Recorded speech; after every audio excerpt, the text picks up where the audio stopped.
Close your eyes for a moment and picture this. A young woman who had just graduated, full of hope, ambition, and the promise of a future. She dreamed of building a career, supporting her family, and making a difference. She was ready to step into the world and claim her place in it. But instead of finding opportunity, she met a nightmare.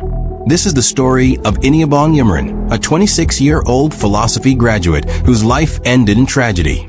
All because she trusted the wrong person. A job interview, which should have been a door to opportunity, became her last walk into danger.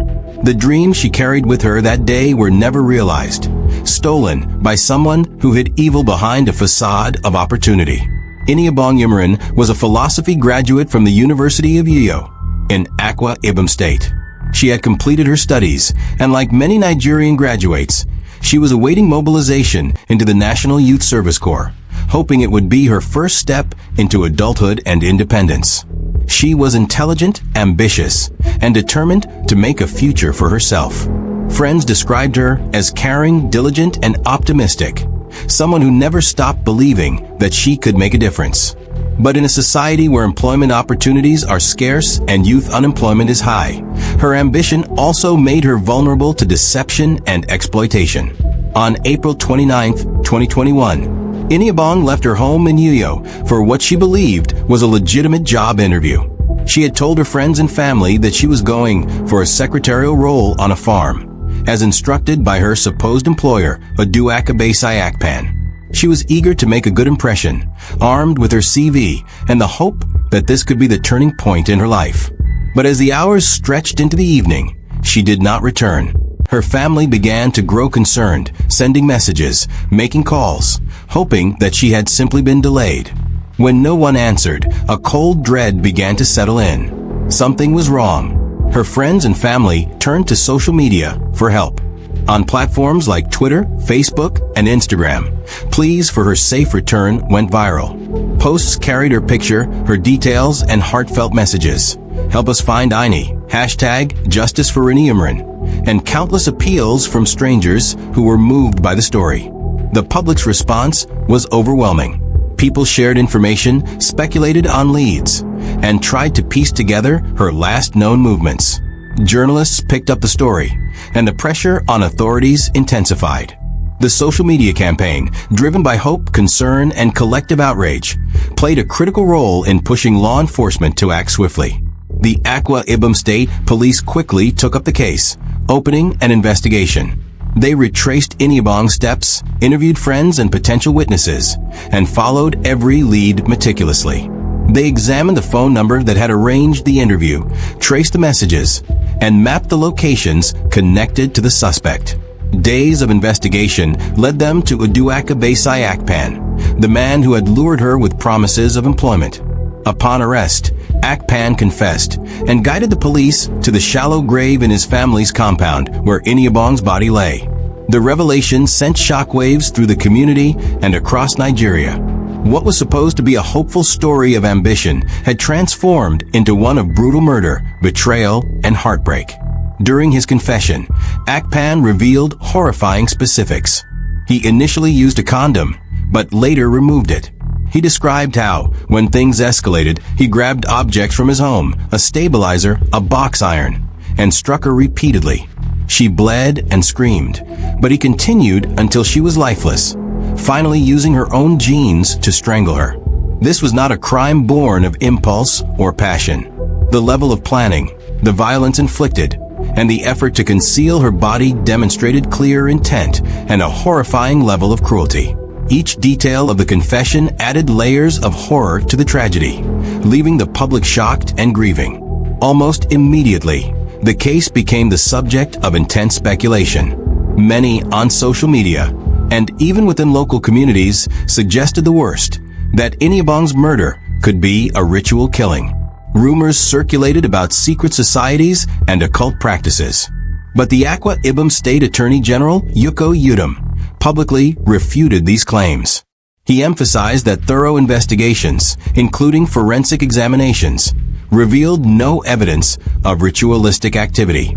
There were no multiple corpses, no occult symbols, and no ritual paraphernalia. What happened to Iniubong was a calculated act of rape and murder. Nothing more, nothing less. The truth, however grim, was essential for justice and to prevent further misinformation. The trial began at the Akwa Ibom State High Court in Uyo before Justice Basine Kanang. During the proceedings, the prosecution presented strong, irrefutable evidence. Akpan's confession, forensic findings, and witness statements formed a solid case. Akpan attempted to defend himself, denying knowledge at times and acting evasively. But the weight of his own admissions, coupled with the forensic evidence and meticulous investigative work, left him with no plausible defense.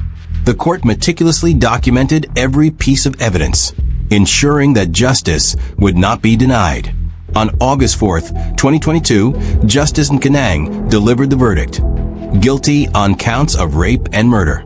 Akpan was sentenced to death by hanging for the murder and life imprisonment for the rape.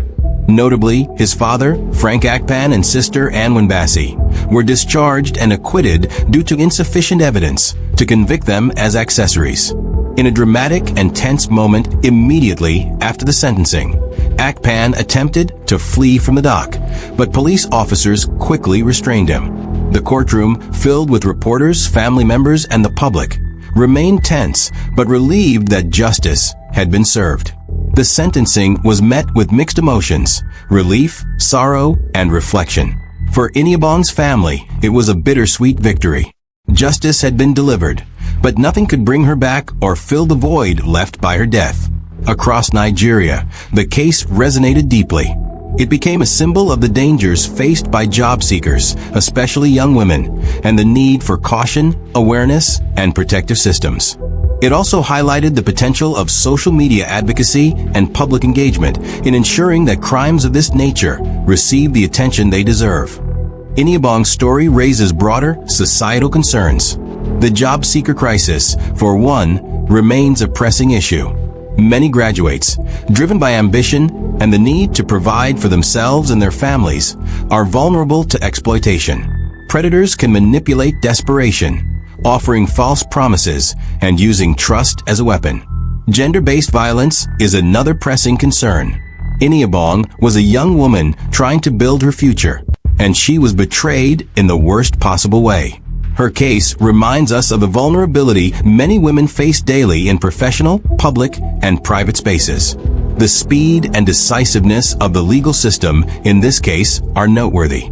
High-profile murders often take months, even years, to move through the courts. But Iniubong's case demonstrated that swift investigation and prosecution are possible when authorities act efficiently.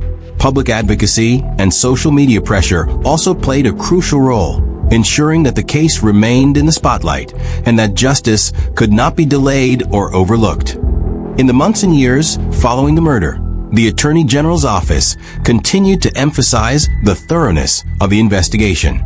The public was reminded to exercise caution when approached with unsolicited job offers, particularly from unknown individuals. Iniubong's story became a cautionary tale, a narrative about the importance of vigilance, the need for protective systems, and the responsibility society holds in safeguarding its youth. Through her death, Iniubong Umoren has become a voice for change. Her story reminds us to remain vigilant, especially when opportunities seem too good to be true. It calls on society to strengthen systems that protect the vulnerable, to empower young people with knowledge, and to ensure that accountability is enforced wherever justice is required. We honor her memory not by dwelling solely on the tragedy, but by learning from it, sharing her story, and working to create a safer world for those chasing their dreams. If this story gripped you like it did me, don't forget to subscribe and stay tuned for more chilling true crime stories. This is True Crime Vault 360, where the past speaks, the truth breathes, and the shadows never stay silent.